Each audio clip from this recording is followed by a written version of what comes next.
For more on this, Caleb Fotheringham spoke to Pacific political commentator Thomas Wynne. Despite a drop in Pacific representation, Mr Wynne was hopeful and says there could still be opportunities for Pasifika so long as the government is held to account. I feel it's time for us to, especially in the Pacific, to not think about what we're losing, because that day is done. That was yesterday. And really we need to start looking at the opportunity that this new government affords us, because shouting from the sidelines is not going to help us. And I do think that there is opportunity there for us. There are some things that David Seymour and National have said I think we need to hold them to account to, which in the end would be beneficial to Pacific communities. That's interesting. What type of things would that be? Well, for example, ACT's narrative is less government and more out to the community, and he's given a couple of really good examples, like charter schools, which is just one example.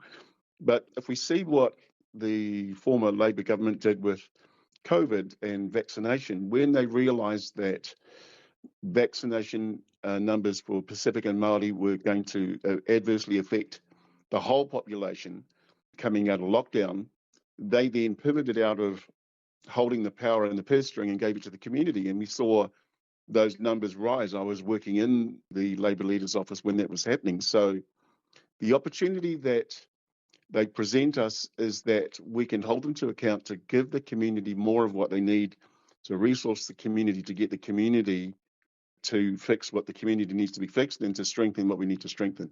I think that's something we can really hold them to. And saying all that, do you have any concerns about this new government?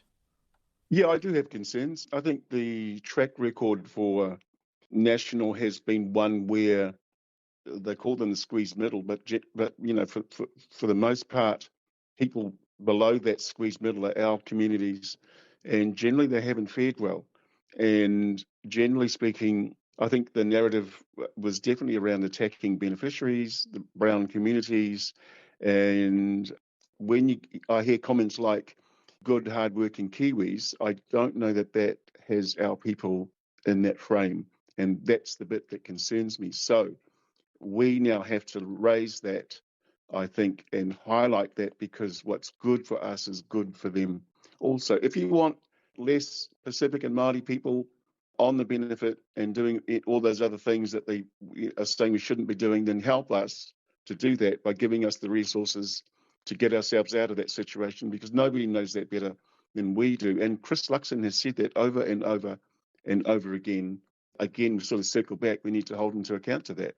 I am concerned, but my concern is measured with the opportunity as well, because I can't be focused on what we are losing as opposed to what we could potentially gain out of this relationship and move forward. I was delighted somewhat in Chris Luxon's speech last night. I think he's got a big task ahead of him. However, my takeaway from his speech was, that we all need to get together and move forward. And I do think that that's what we need to do.